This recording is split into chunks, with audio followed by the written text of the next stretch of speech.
యేసు రక్షించును, యేసు స్వస్థపరచును.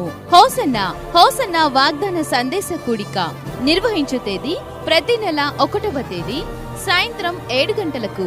నిర్వహించే స్థలం hosanna Mandir, Nagarajapuram, వాటంబేడు road, Sullurpeta. వాక్యోపదేశకులు pastor George గారు, హోసన్న మందిర్, సూళ్లూరుపేట. యేసయ్యా అని పిలవగలిగితే, యేసయ్యా అని స్వరమెత్తి ఆయన్ను రమ్మని ఆహ్వానించగలిగితే నిశ్చయముగా మీతో కూడా చెప్తూ ఉన్నారు, నీవు నా దేవుని స్వరమెత్తి పిలవగలిగితే ఆయన నీ పిలుపును వినబోతూ ఉన్నాడు, నీ స్వరమును వినబోతూ ఉన్నాడు. నీ స్వరమును విన్న దేవుడు నిలచి నిన్ను దాటిపోకుండా ఏది కోరుకుంటావో అది నీకు దయచేయబోతూ ఉన్నాడు. ఏది ఆశపడతావు నీవు దాన్ని చూడబోతూ ఉన్నావు, దాన్ని పొందుకోబోతూ ఉన్నావు. నీవు ప్రభువును పిలిచి నాకు ఇది కావాలి అని కోరుకో. దైవజనులు వాక్య పరిచర్య చేసి ప్రత్యేక ప్రార్థనలు చేదురు. హోసన్న వాగ్దాన సందేశ కూడిక అందరూ ఆహ్వానితులే.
క్రీస్తు నామములో మీ అందరికీ నా హృదయపూర్వకమైన వందనాలు. దేవుడి దినమంతా మీకు తోడై ఉండి మిమ్మల్ని ఆశీర్వదించి దీవించి కాపాడునుగాక. పరిశుద్ధ గ్రంథములో నుండి యెషయా ప్రవచన గ్రంథం 55వ అధ్యాయం 12వ వాక్యమును నేను చదువుతూ ఉన్నాను. ఈ పరిశుద్ధ గ్రంథమైన బైబిల్ తెరచి చూడండి. మీరు సంతోషముగా బయలు వెళ్ళుదురు, సమాధానము పొంది తోడుకొని పోబడుదురు. సాక్షాత్తుగా దేవుడు తన ప్రజలతో ఒక శ్రేష్టమైన మాట చెప్తున్నారండి. మీరు సంతోషముగా బయలు వెళ్ళుదురు, సమాధానము పొంది తోడుకొని పోబడుదురు. అంటే ఈ మాట ఆ ప్రజలతో దేవాతి దేవుడు ఎందుకు చెప్పవలసిన అవసరం వచ్చింది అంటే, దేవుని పేరు పెట్టబడిన ప్రజలు సంతోషాన్ని కోల్పోయారు. దేవుని పేరు పెట్టబడిన ప్రజలు సమాధానాన్ని కోల్పోయారు. ఈ సమాధానం లేని ఈ ప్రజలు సమాధానం కొరకు ఎక్కుళ్ళు పెట్టి ఏడుస్తున్నారు. సంతోషము కోల్పోయిన ఈ ప్రజలు సంతోషం కావాలని దేవుని పాదాలు పట్టుకొని దేవుణ్ణి గోజారుతూ ఉన్నారు. దేవా, మేము ఎంతకాలం సమాధానం లేకుండా బ్రతకాలి? ఇంక ఎంతకాలం మేము సంతోషం లేకుండా బ్రతకాలి? మా జీవిత గమనం ఇంతేనా? మా బ్రతుకు ఇంతేనా అన్నట్లుగా ప్రజల హృదయాలలో ఆలోచన నిలిచిపోయింది. ప్రజల తలంపులు ఆ విధంగా మారిపోయాయి.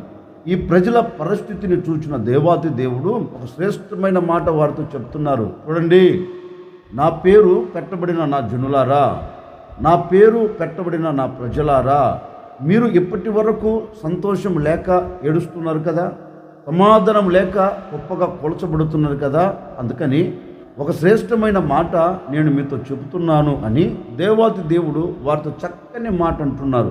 ఈ దినము నుండి మీరు ఎలా వెళ్ళబోతున్నారంటే, సంతోషాన్ని చేత పట్టుకొని మీరు తిరిగి వెళ్ళబోతూ ఉన్నారు. మీరు సంతోషాన్ని చేత పట్టుకొని బయలు వెళ్ళబోతున్నారు. ఆ సంతోషంతో పాటు నేను మరల మీకు సమాధానమును కూడా ఇచ్చి ఇక్కడ నుండి నేను మిమ్మల్ని తీసుకొని వెళ్ళబోతున్నాను అని ఆ ప్రజలతో దేవాతి దేవుడు చెప్పి, ఆ ప్రజల గుండెలలో ఉన్న ఆ కలవరాన్ని తీసివేసి, ఆ ప్రజల మనసులో నిలిచిపోయిన ఆందోళనను కొట్టివేసి, వారి హృదయమునకు, వారి కుటుంబమునకు, వారి వ్యక్తిగత జీవితమునకు కావలసిన ఆనందం ఇచ్చాడు, సంతోషం ఇచ్చాడు, సమాధానాన్ని నిలిపి వారిని తీసుకొని వెళ్ళిపోయారండి. ఇప్పుడు ఆ ప్రజల హృదయం నిండా ఆనందం కలిగింది, ఆ ప్రజల హృదయం నిండా సంతోషం కలిగింది, ఈ ప్రజలకు సమాధానం కలిగింది. ఆ ప్రజలు ఏ విధంగా సంతోషం చూస్తూ వచ్చారు అంటే అంత ఇంత సంతోషం కాదండి, ఎప్పుడూ వారు చవి చూడలేని సంతోషం, ఎప్పుడూ వారు అనుభవించలేని ఆ సమాధానాన్ని ప్రభు వారికి ఇచ్చారు గనక ఆనందముతో వారి కుటుంబపు మనుగడను కొనసాగించుకుంటూ వెళ్ళారు. ఈ ఉదయకాల సమయంలో నేను కూడా మీతో చెప్పాలి అనుకున్న నా దేవుని సందేశం ఏంటి అంటే, జనవరి 1వ తేదీ నుండి ఈ మార్చి 31వ తేదీ వరకు బహుశా ఏ కన్నీరు కారుస్తున్నావో, ఏ సంతోషం లేక నీవు విలవిలలాడిపోతున్నావో, ఏ సమాధానము దొరకక కలవరపడుతూ వస్తున్నావో నాకు తెలియదండి. ఈ మార్చి 31 తేదీ ఈ ఉదయకాల సమయంలో నా ప్రభు మీ అందరితో చెప్పకనే చెబుతున్నారండి. నా ప్రభు మీ అందరితో మాట ఇస్తున్నారు. ఈ 31 తేదీ నుండి రాబోతున్న మాసములోనికి, రాబోతున్న నెలలోనికి నా దేవుడు మిమ్మల్ని ఎలా తీసుకుని వెళ్ళబోతున్నా తెలుసా? సంతోషముతో మిమ్మల్ని నా ప్రభు తీసుకుని వెళ్ళబోతూ ఉన్నారు. సమాధానముతో నా ప్రభు మిమ్మల్ని తీసుకుని వెళ్ళబోతూ ఉన్నారు. అందుకే సాక్షాత్తుగా ఆయన అంటున్నారు, చూడండి ఈ మాటలు వింటున్న ప్రజలారా, ఈ మాటలు వింటూ కన్నీరు కారుస్తున్న ప్రజలారా, సంతోషము లేక సమాధానము లేక నిస్సహాయ స్థితిలో పడిపోయిన ప్రజలారా, ఇంతకాలం ఈ వేదనను చూస్తూ, ఇంతకాలం ఈ బాధను అనుభవిస్తూ, ఇంతకాలం ఇలాగే కృషించిపోతున్న సర్వ సమాజమా, జనవరి 1వ తేదీ నుండి మార్చి 31వ తేదీ వరకు కృంగిపోతూ కన్నీళ్ళ మధ్యలో ఈడవబడుతున్న ప్రజలారా, అసమాధానపు అంచులో నిలబడి జీవితం మొత్తం గందరగోళంగా మార్చబడిన ప్రజలారా, మీ అందరితో నా ప్రభు చెబుతూ ఉన్నారు, ఈ దినము నుండి మార్చి 31వ తేదీ నుండి రాబోతున్న దినాలన్నిట, రాబోతున్న మాసాలన్నిట మీరు సంతోషముగా బయలుదేరి వెళ్ళబోతూ ఉన్నారు. ఆనందముతో మీరు బయలుదేరి వెళ్ళబోతున్నారు. సమాధానాన్ని పొందుకొని మిమ్మల్ని నా దేవుడు తీసుకొని వెళ్ళబోతూ ఉన్నారు. రాబోతున్న మాసములోనికి, ఏప్రిల్ మాసములోనికి మీరు ఎలా వెళ్ళబోతున్నారో తెలుసా? ఈ మాసము కార్చిన కన్నీరు చేత పట్టుకొని మీరు వెళ్ళరు. ఈ మాసం పడిన అసమాధానం చేత పట్టుకొని వెళ్ళరు. ఈ మాసం చూచిన కష్టం, ఈ మాసం చూచిన వేదన రాబోతున్న మాసములో మీకు లేకుండా, రాబోతున్న మాసములో మీరు చూడకుండా, ఈ మాసపు ఈ చివరి రోజు, ఈ మార్చి 31వ తేదీ ఈ దినము నుండి నా ప్రభు వాటిని రద్దు చేయబోతూ ఉన్నాడు. సంతోషాన్ని నా ప్రభు మీకు అనుగ్రహించబోతూ ఉన్నాడు. సమాధానమును మీకు కలగ చేయబోతూ ఉన్నాడు. రాబోతున్న మాసానికి మీరు ఆనందకరంగా అడుగులు వేయుదురుగాక, సమాధానకరంగా అడుగులు వేయుదురుగాక, సమాధానము పొందుకొని తోడుకొని పోబడుదురుగాక, సంతోషాన్ని చేత పట్టుకొని మీరు బయలుదేరి వెళ్ళుదురుగాక. నా ప్రభు అట్టి కార్యం మీ కుటుంబాల పట్ల నా దేవుడు జరిగించబోతూ ఉన్నారు.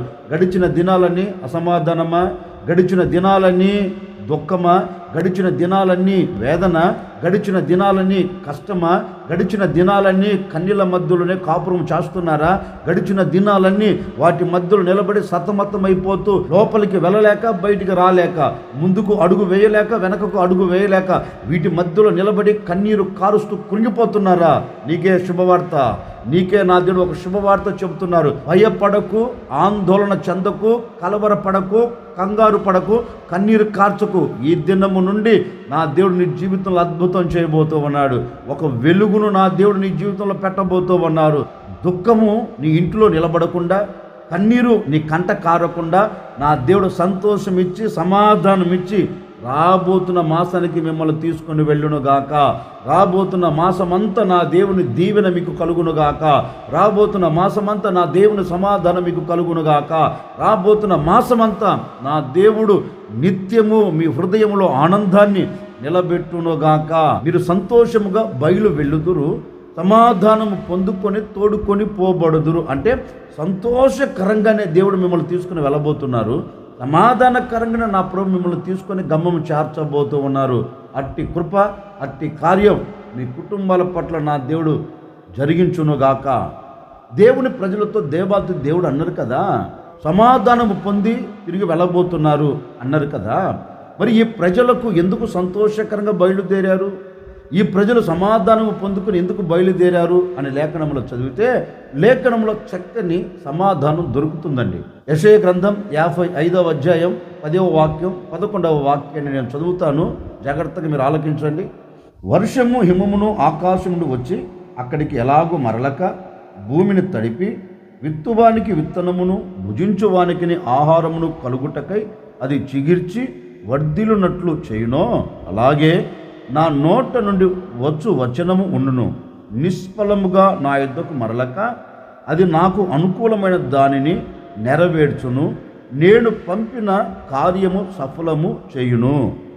ఈ ప్రజలు ఆనందకరంగా సంతోషకరంగా సమాధానం పొందుకుని ఎందుకు బయలు వెళ్ళారు అంటే దేవుని వాక్యం చక్కని మాట చెబుతుందండి. ఆ ప్రజలకు సంతోషానికి కలిగేదానికి, ఆ ప్రజలు సంతోషకరంగా అడుగులు వేసేదానికి కారణం ఏంటి, సమాధానం పొందుకొని వెళ్ళేదానికి కారణం ఏంటి అంటే లేఖనం అంటుంది, ఆయన నోట నుండి వచ్చిన ఆ మాటంట వారి జీవితంలో అద్భుతమైన కార్యం జరిగించిందంటండి. వారి జీవితంలో ఆశ్చర్యమైన కార్యం జరిగించిందంట. ఏ కార్యం జరిగించింది వారి జీవితంలో అంటే ఆనందం కోల్పోయిన ఈ ప్రజలకు దేవుని మాట ఏం చేసిందంటే వారికి ఆనందాన్ని కలగచేసిందంటండి. ఈ శ్రమల మధ్యలో, కష్టాల మధ్యలో, కన్నీళ్ళ మధ్యలో ఈ ప్రజలు కంటతడి పెడుతూ ఆనందము లేక అల్లల్లాడిపోతున్న ఈ ప్రజలకు దేవుని వాక్కు వారి యొద్దకు వచ్చి వారితో చెప్తుంది, చూడండి ఇక మీకు విడుదల సమీపమైంది, ఇక నేను మిమ్మల్ని విడిపించబోతూ ఉన్నాను. ఇప్పటి వరకు చూచిన ఆ వేదన మీరు చూడకుండా మీ నోటి నిండా ఆనందాన్ని నేను కలగ చేయబోతూ ఉన్నాను. మీరు సంతోషకరంగా బయలుదేరి వెళ్ళబోతూ ఉన్నారు. సాక్షాత్తుగా నా ప్రభువున యేసుక్రీస్తు చెప్తున్నారు, నా యొద్ద నుంచి వచ్చే మాట ఏం కలగచేస్తుందంటే మీ పట్ల అద్భుతమైన కార్యం జరిగిస్తుంది. ఎలాంటి అద్భుతమైన కార్యం జరిగించింది? వాక్యం ఉంటుంది, సంతోషము లేని ఈ ప్రజల యొద్దకు దేవుని వాక్కు బయలుదేరి వచ్చి ఆ ప్రజలకు సంతోషకరమైన ఒక శుభవార్త చెప్తుందండి. చూడు, నేను మిమ్మలను విడిపించబోతూ ఉన్నాను. ఈ బంధించబడిన చోట నుంచి నేను మీకు విడుదల కలగ చేయబోతూ ఉన్నాను.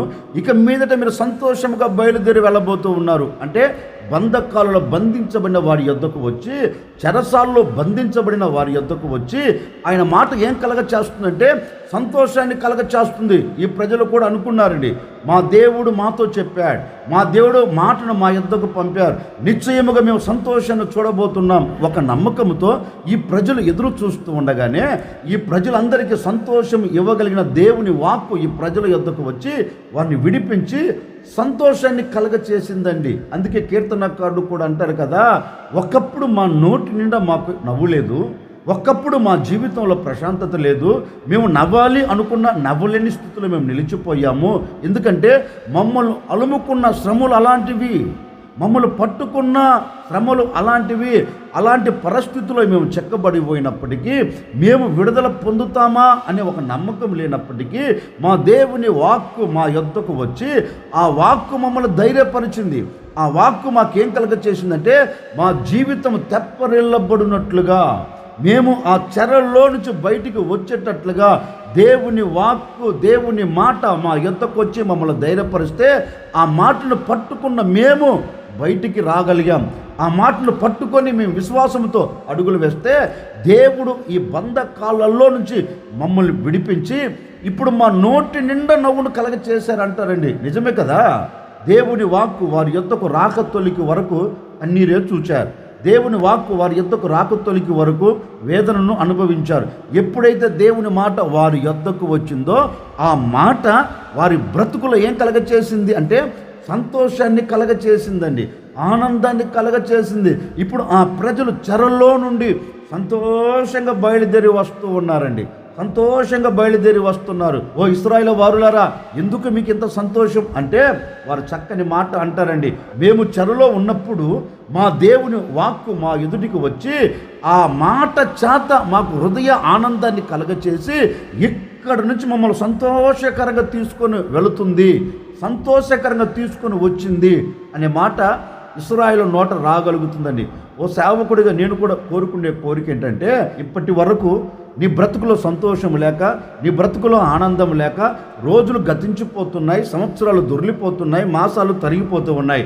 అయినప్పటికీ మాత్రం నీ నోటి నిండా నవ్విన రోజులు ఒక్కటైనా కనపడుతున్నాయంటే నీ నోటి నిండా నవ్విన రోజు ఒక్కటైనా కంటికి కనపడటం లేదండి. కన్నీరు తప్ప, వేదన తప్ప, ఆవేదన తప్ప మరొకటి కనపడటం లేదు. అందుకే దేవాతి దేవుడు, జీవము కలిగిన దేవుడు, నేను ప్రకటించే యేసు క్రీస్తు మీ అందరితో చెప్తున్నారు, కంగారు పడగాకండి. ఈ మాసపు ఈ చివరి రోజున నేను మిమ్మల్ని విడిపించబోతూ ఉన్నాను.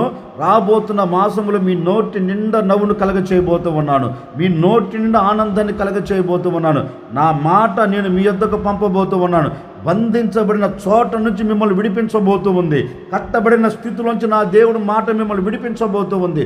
నిశ్చయముగా ఆనందాన్ని చేతపట్టుకొని మీరు బయలుదేరి వెళ్ళబోతూ ఉన్నారు. రాబోతున్న మాసానికి దుఃఖం ఈ మాసములో విడవబడునుగాక, దుఃఖం ఈ మాసములో కొట్టివేయబడునుగాక, వేదన ఈ మాసములో తీసివేయబడునుగాక. రాబోతున్న మాసానికి మీరు ఆనందకరంగా సాగి వెళ్ళుదురుగాక, సంతోషకరంగా బయలుదేరి వెళ్ళుదురుగాక. అందుకే ఈ ప్రజలతో దేవాతి దేవుడు అంటారు, ఆ మాటను మీ యొద్దకు పంపి వచ్చిన ఆ మాట మీ ఎడల కార్యము జరిగిస్తుంది గనక, ఎప్పుడైతే కార్యము జరిగిస్తుందో, ఎప్పుడైతే మీరు కార్యమును చూస్తారో వెంటనే మీ నోటి నిండా ఆనందం కలిగి సంతోషకరంగా బయలుదేరి వెళ్ళబోతూ ఉన్నారు. అంటే దేవుని మాట ఏం కలగచేస్తుంది? ఆనందాన్ని ఇవ్వగలుగుతుంది. దేవుని మాట ఏం కలగచేస్తుంది? సంతోషాన్ని ఇవ్వగలుగుతుంది. ఈ ప్రజలతో దేవాది దేవుడు కూడా అంటారు, నేను మీకు సంతోషాన్నే కాదు, నేను సమాధానం ఇచ్చి పంపబోతూ ఉన్నాను. అంటే ఆయన మాట ఈ ప్రజలకు ఏం కలగచేసింది? సమాధానాన్ని కలగచేసిందండి. పట్టబడ్డారు గనక, కట్టబడ్డారు గనక, కొట్టబడుతున్నారు గనక నేను మీ పరిస్థితిని చూసి ఆ చోట నుంచి నేను మిమ్మల్ని విడిపించబోతూ ఉన్నాను. విడిపించిన తరువాత మీరు ఏం పొందుకోబోతున్నారంటే సంతోషమే కాదు, సమాధానము పొందుకొని మీరు తిరిగి వెళ్ళబోతున్నారు అని ఆ ప్రజలతో చెప్పి మాటను పంపి సంతోషాన్నిచ్చి, మాటను పంపి సమాధానాన్నిచ్చి వారిని అందరినీ ఆనందకరంగా తీసుకుని వెళ్ళాడు. ఓ సేవకుడిగా నేను కూడా మీతో చెప్పాలి అనుకున్న నా దేవుని సందేశం ఏంటి అంటే, ఈ మార్చి ఈ 31వ తేదీ వరకు ఎక్కడ నీవు పట్టబడిపోయావో, ఎక్కడ నీవు కట్టబడిపోయావో, కట్టబడిన నీ బ్రతుకులో ఎక్కడ ఎదురు దెబ్బలు తగులుతూ, కట్టబడిన నీ బ్రతుకులో ఎక్కడ అవమానం కలుగుతూ, ఒకవేళ అలాగే కుప్పగా కూల్చబడి కన్నీరు కారుస్తున్నారేమో నాకు తెలియదండి. వేదన పడుతున్న నీకు తెలుసు కదా, కన్నీరు కారుస్తున్న నీ బ్రతుకునకు తెలుసు కదా, ఎక్కడ మీరు పట్టబడి, ఎక్కడ మీరు పట్టబడి కన్నీరు కారుస్తున్నారో ఈ ఉదయకాల సమయంలో ఒక దైవ సేవకుడిగా ప్రవచనాత్మకముగా చెబుతూ ఉన్నాను. ఈ 31వ తేదీ నుండి నా దేవుడు మీ అసమాధానపు ఛాయలను తీసివేయబోతూ ఉన్నారు, అసమాధానపు ఛాయలను కొట్టివేయబోతూ ఉన్నారు. ఈ రోజు నుంచి మీరు సమాధానము పొందుకొని రాబోతున్న మాసములో మీరు అడుగు పెట్టబోతూ ఉన్నారు. రాబోతున్న మాసములో అడుగు పెట్టేటట్లుగా నా దేవుడు అద్భుతమైన కార్యం జరిగించబోతూ ఉన్నారు. కంగారు పడకు, కలవర పడకు. నేను ప్రకటించే యేసుక్రీస్తు నీ కుటుంబం పట్ల అద్భుతం జరిగించబోతూ ఉన్నారు. నేను ప్రకటించే యేసుక్రీస్తు నీ కుటుంబం పట్ల నవనూతనమైన కార్యం జరిగించబోతూ ఉన్నారు. ఎందుకు కంగారు పడుతున్నావు? ఎందుకు అధైర్యపరచబడుతూ ఉన్నావు? ఇక సమాధానం కలగదా, సంతోషం కలగదా అని వేదన పడుతూ, మదన పడుతూ, ఒకవేళ అలాగే గొప్పగా కూల్చబడుతున్నావేమో, నా దేవుడు మార్చి ఈ 31వ తేదీ ఉదయకాల సమయం నుంచి నిన్ను లేవనెత్తబోతూ ఉన్నాడు. సమాధానం ఇవ్వగలిగిన దేవుడు నీతో కూడా అడుగులు వేయబోతూ ఉన్నాడు. ఆనందాన్ని పంచగలిగిన దేవుడు నీతో కూడా అడుగులు వేయబోతూ ఉన్నాడు. ఎక్కడే కానీ నీకు అసమాధానము కలగకుండా, ఎక్కడే కానీ నీకు ఆవేదన కలగకుండా ఈ దినము నుండి నా దేవుడు నువ్వు పెడుతున్న ప్రతి చోట నా దేవుడు అడుగు పెట్టి నీ కుటుంబం పట్ల అద్భుతమైన కార్యం జరిగించబోతూ ఉన్నాడు. ఆయన చెప్తున్నారు, నేను మాటను పంపుతున్నాను, నేను మాటను పంపి మీకు సంతోషం ఇవ్వబోతూ ఉన్నాను, నేను మాటను పంపి మీకు సమాధానం ఇవ్వబోతూ ఉన్నాను. కనుక ఈరోజు విశ్వసించండి, నా దేవుడు నా పట్ల అద్భుతం చేస్తాడు, సమాధానం ఇస్తాడు, ఆనందం ఇస్తాడని నా దేవుని మాట మీద మీరు నమ్మకం పెట్టుకోండి. తప్పక అద్భుతం చేయబోతూ ఉన్నాడు. అందుకే లేఖనంలో కూడా మరొక చోట ఒక శ్రేష్టమైన మాట రాయబడిందండి. ఒక అధికారి యేసుక్రీస్తు దగ్గరికి వచ్చి ఒక శ్రేష్టమైన మాట అంటున్నారు, నీ మాటను పంపితే కృంగిపోయిన వాడు లేవనెత్తబడతాడు, అధైర్యపరచబడుతున్న వాడికి ధైర్యం కలుగుతుంది, నిస్సహాయ స్థితిలో పడిపోయిన వాడు లేచి ఆనందకరంగా అడుగులు వేయగలుగుతాడు, మరణ పడకలో ఉన్నవాడికి కూడా జీవం కలుగుతుంది. కనుక నువ్వు నా ఇంటి వద్దకు రావలసిన అవసరం లేదయ్యా, నీ మాటను పంపు అన్నారు. యేసుక్రీస్తు కూడా అతనిలో ఉన్న విశ్వాసాన్ని చూచి మాటను పంపాడండి. మాట ఎప్పుడైతే ఇక్కడ ఆయన నోట నుండి బయలుదేరిందో అక్కడ అద్భుతం జరిగింది. ఈ ఉదయకాల సమయంలో నేను కూడా కోరుకుంటున్నాను, మీరు విశ్వసించి దేవుని అడగండి, అయ్యా నీ మాటను పంపి నా కుటుంబంలో ఆరోగ్యాన్ని అనుగ్రహించండి, నీ మాటను పంపి నా కుటుంబంలో సమాధానం ఇవ్వండి, నీ మాటను పంపి నా కుటుంబంలో నెమ్మదిని కలగచేయండి, నీ మాటను పంపి నా కుటుంబంలో అడ్డుగా నిలబడిన ప్రతి ఆటంకాలను తీసివేయండి అని దేవుని మాట మీద ఈరోజు విశ్వసించగలిగితే నా దేవుని మాట నీ కుటుంబం మెడల అద్భుతం చేయబోతూ ఉంది. ఇప్పటి వరకు చూడని ప్రతి కార్యమును ఇక మీదట చూడబోతూ ఉన్నావు. ఇప్పటి వరకు జరగని ప్రతి ప్రతి కార్యం రాబోతున్న మాసంలో నువ్వు చూడబోతూ ఉన్నావు. రాబోతున్న మాసంలో అద్భుతాన్ని అనుభవించబోతూ ఉన్నావు. విశ్వసించు. నీ కుటుంబం రాబోతున్న మాసంలో కట్టి దేవుడు చూపెట్టబోతూ ఉన్నాడు. విశ్వసించు. రాబోతున్న దినానికి ఆరోగ్యాన్ని కలుగ చేయబోతూ ఉన్నాడు. విశ్వసించు. రాబోతున్న మాసంలో నీవు క్షేమమును నీవు చూడబోతూ ఉన్నావు. విశ్వసించు. రాబోతున్న మాసంలో నీ చేతి పనిని విస్తరింప చేయబోతూ ఉన్నాడు. నీ వ్యవసాయమును ఆశీర్వాదకరంగా నిలబెట్టబోతూ ఉన్నాడు. నీ వ్యాపారమును దీవెనకరంగా మార్చబోతూ ఉన్నాడు. విశ్వసించు. రాబోతున్న మాసంలో ఏది చూడాలని కోరుకుంటున్నావో అది అడుగు. నా దేవుడు మాటను పంపి అద్భుతం చేయబోతూ ఉన్నాడు. ఆయన మాటను పంపి నీ కుటుంబం పట్ల నవనూతనమైన కార్యం జరిగించబోతూ ఉన్నారు. ఓ సేవకుడిగా నా ముగింపు మాటలుగా నిండు మనసుతో కోరుకొని నేను మిమ్మల్ని ఆశీర్వదిస్తున్నానని ఈరోజు విశ్వసించు. కట్టబడిన నీ కుటుంబాన్ని నా దేవుడు కట్టబోతూ ఉన్నాడు. కన్నీరు కారుస్తున్న నీ కుటుంబంలో కన్నీరు లేకుండా సమాధానం నిలబెట్టబోతూ ఉన్నారు. వేదన చెందుతున్న నీ కుటుంబానికి వేదన కలగకుండా ఆనందాన్ని పంచబోతూ ఉన్నారు. మారని కుటుంబానికి నా దేవుడు మార్పును కలగ చేయబోతూ ఉన్నారు. నీ వ్యక్తిగత జీవితంలో ఒక అద్భుతమైన కార్యం జరిగించబోతూ ఉన్నారు. ఇప్పటి వరకు పడిన వేదన, ఇప్పటి వరకు పడిన బాధ, ఇప్పటి వరకు పడిన ఏ కష్టం రాబోతున్న మాసంలో నీవు చూడకుండా నా దేవుడి మాటను పంపబోతూ ఉన్నాడు. ఆయన మాటను పంపి నీ ఎడల కార్యము జరిగించబోతూ ఉన్నారు. ఆయన ఒక్కసారి మాటను పంపితే అది జరగక మానదు, అది నెరవేర్చబడక మానదు. ఒక్కసారి నా దేవుని మాటను పంపితే నీ కుటుంబం అద్భుతం చూడబోతూ ఉంది. ఈరోజు విశ్వసించి దేవుని అడగండి. అక్షరాలుగా నా ప్రభువుని దాటిపోకుండా అద్భుతమైన కార్యం జరిగించబోతూ ఉన్నారు. ఈ మాసం నుండి రాబోతున్న మాసంలోనికి మీరు ఎలా వెళ్ళబోతున్నారో తెలుసా? సంతోషాన్ని చేత పట్టుకొని మీరు బయలుదేరి వెళ్ళబోతూ ఉన్నారు. సమాధానము చేత పట్టుకొని మీరు బయలుదేరి వెళ్ళబోతూ ఉన్నారు. అలాంటి కృప చేత నా దేవుడు మిమ్మల్ని నింపి రాబోతున్న మాసానికి తీసుకొని వెళ్ళునుగాక. ఈరోజు ప్రార్థన చేసుకోండి. అయ్యా, రాబోతున్న మాసంలో నేను సంతోషాన్ని చూడాలి, సమాధానం పొందుకోవాలి, నెమ్మదిని చూడాలి, ఆరోగ్యకరంగా అడుగులు వేయాలి, నేను అనుకున్నది ప్రతిదీ కూడా నెరవేర్చబడాలి అని కోరుకొని ప్రార్థన చేసుకోండి. ఓ సేవకుడిగా నేను కూడా మీ కొరకు ప్రార్థన చేయబోతూ ఉన్నాను. ఆశ్చర్యకరుడా, మీకు స్తోత్రాలు చెల్లిస్తూ ఉన్నాను నాయన. గడిచిన దినాలన్నిటి మీరు కాపాడుతూ వచ్చారు తండ్రి. ఈ మాసపు ఈ చివరి దినం వరకు మీ సురక్షితమైన రెక్కల నీడలో మీరు దాచారు, భద్రపరుస్తూ వచ్చారు నాయన. నిజమే, గడిచిన దినాలన్నీ కన్నీరు కారుస్తూ వచ్చాం, అసమాధానంతో నిలిచిపోయాం. ఈ మాసపు ఈ చివరి రోజు మీరు మాట ఇచ్చి ఉన్నారు. సంతోషాన్ని చేత పట్టుకొని, సమాధానం చేత పట్టుకొని మీరు బయలుదేరి వెళ్ళబోతున్నారని మాట ఇచ్చారు నాయన. ఈ ప్రజలందరూ ఈ మాసము నుండి మరొక మాసానికి సంతోషముగా బయలు వెలుదురుగాక, సమాధానము పొందుకొని తిరిగి వెలుదురుగాక నాయన. రాబోతున్న మాసములో మీ సంతోషం, మీ సమాధానం పొందుకొని సాగి వెళ్ళున్నట్లుగా సహాయం చేయండి. ఒక సేవకుడిగా నేను కూడా బిడ్డలను ఆశీర్వదిస్తున్నాను. రాబోతున్న మాసమంతా మీ దీవెన, మీ ఆశీర్వాదం, మీ క్షేమం, మీ ఆనందం, మీ సంతోషం, మీ ఆరోగ్యం బిడ్డలు అనుభవించి సాగి వెళ్ళినట్లుగా మీరు సహాయం చేయమని, ఈ దినమంతా కూడా నాయన విశేషమైన కృపచేత ఈ ప్రజలను నింపమని, ఆశీర్వదించమని యేసు నామములు అడిగి వేడుకొనుచున్నాము తండ్రి. ఆమెన్. ఈ మార్చి 31 ఇదంతా కూడా నా ప్రభు మీకు తోడై ఉండి మీరు చేస్తున్న ప్రతి పని సఫలం చేసి రాబోతున్న మాసానికి మిమ్మల్ని అందరినీ నా దేవుడు ఆశీర్వాదకరంగా తీసుకుని వెళ్ళునుగాక. ఆమెన్.